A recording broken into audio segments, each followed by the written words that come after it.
Hey there Star Wars collectors, welcome to another Bossk's Bounty video, and as you can see I do have the Star Wars Black Series Bossk as part of the archive collection.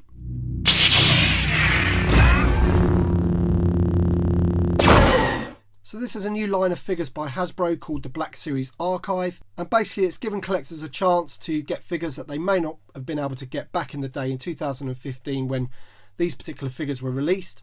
So we know that we've got Bossk here, we've got Boba Fett coming, IG-88, Luke in the X-Wing outfit, and as I said, it's basically some of the figures that were maybe on the secondary market that were quite expensive. So Bossk was going for like £100, and now I've managed to get this guy for 19.99 English pounds, which is brilliant. So anyway guys, before I do open this figure, I just want to give a quick shout out to Alex at the Hyperspace Vault. He gave a shout out to me in his video because he knows my channel is pretty much centered around Bossk, and he knows how much I love the character, so that's really, really kind of you. I do appreciate that. Thank you very much. So that's Alex at the Hyperspace Vault. Go and check out his channel. They're great people. And if you like this video, hit that like button down below. Don't forget to subscribe to the channel if you're new. And let's look at the packaging. So get the other two Bosks out of the way. I will be doing a comparison later on of the 3.75 inch Saga Collection version because it'd be good just to see the differences. But let's have a quick look at the packaging of this new archive line. So as you can see, there he is in the bubble. I do much prefer this type of thing to the red and black boxes that we get. I don't know whether it's more expensive to produce or what, but at the end of the day, this looks like how action figures should look like. They should be hanging on the pegs with the little hanger there. And I don't know, just looks really nice, clean way of doing things. I'm not a fan of the red and black boxes. If you've been following my channel, you'll probably know that I do predominantly collect the 3.75 inch figures, and more often than not they are the vintage collection, but I do have quite a few of the Black Series figures, and once I knew this guy was coming out, I had to get him because obviously back in 2015 I wasn't really too into the 6-inch figures, just purely because 3.75 inch has always been the way I've gone. You know, I had them back as a kid and everything. And then once you're into the line and you try and look at some of the older figures that you can pick up like Bossk, you know, £100, no chance I was paying that for him. So well done Hasbro for bringing these out. Some people may not like it, but I think it's a good chance because at the end of the day they've released Dengar recently and other bounty hunters, and you know, you want the whole set. So anyway, that's the package on the front. Let's have a quick look at the back. So there you can see him in his old style packaging with the blue lines. So this was the first type of Black Series figures that we got. So I think that's quite nice that they've done that. Bit of information about Bossk there. And a great artwork of him standing there looking pretty cool. Alright then guys, let's get him out of the package and see what this figure looks like. Okay then guys, here he is. This is the 6-inch Black Series Bossk. And as you can see, plenty of detail going on his head sculpt there. Really, really nice. Great paintwork on his scales and his eyes and his mouth and his teeth. Really, really good. Who doesn't like Bossk, eh? Great figure. Let me just see if that comes out. No. His flight suit is all that yellow colour. One good thing about him is that this piece around his neck isn't loose like it is on the Saga Collection version, so this bit actually dangles around on the Saga Collection 3.75, which is highly annoying.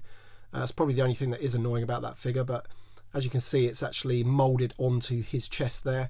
He does have these pipings that come down here. These are like a soft plastic rubber material, and the parts of his flight suits also hang down around his legs. You can see the back, same again. He is all one colour, the same yellow colour. There's not too much weathering or detail going on his actual body. Of course, you've got the detailing on his scales, going down his arms, and again on his feet. He's got those cool things around his ankles. I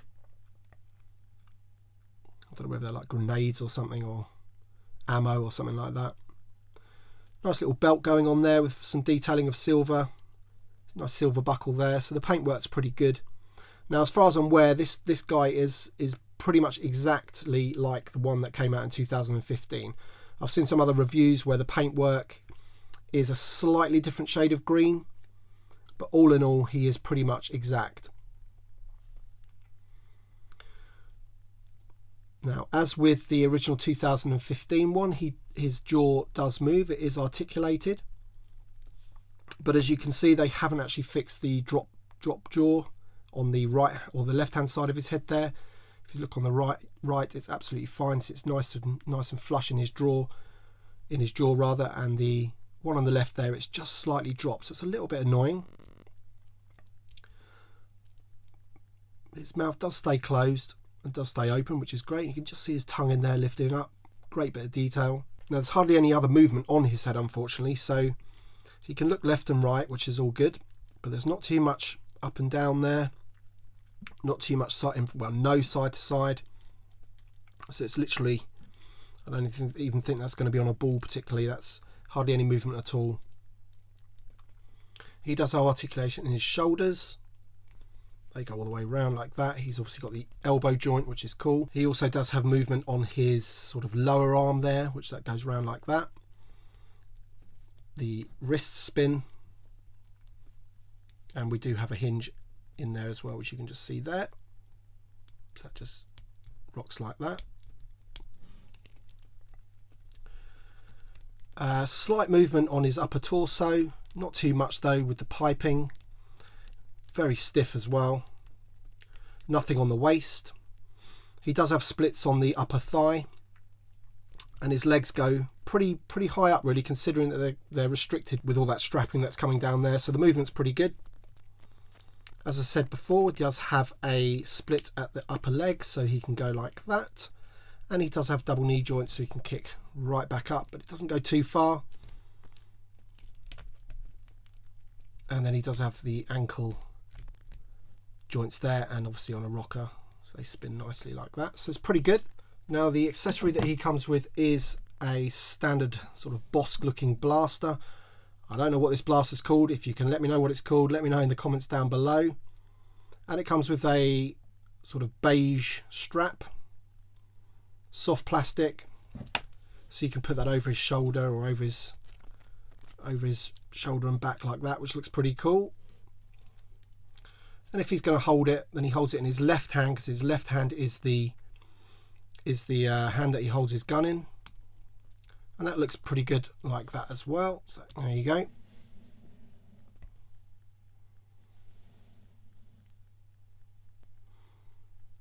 Awesome figure. Okay, so let's have a quick look at the difference between him 6" and 3.75. Let me know in the comments which one you prefer. Now, I'm slightly biased because I do prefer 3.75" figures, and I don't know, I think the detail on this one's a little bit better as well. The eyes are brighter on him, but I don't know, I think I prefer this yellow as well. I think this yellow's a bit too bright, whereas this one's more of a softer yellow.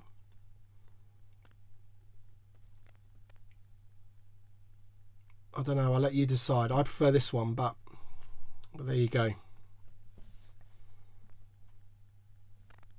So there's your comparison.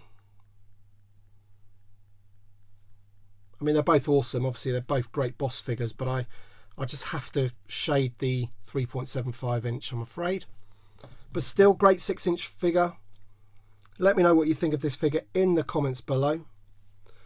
Be sure to subscribe to the channel if you are new. Hit that like button, and we shall see you on the next one.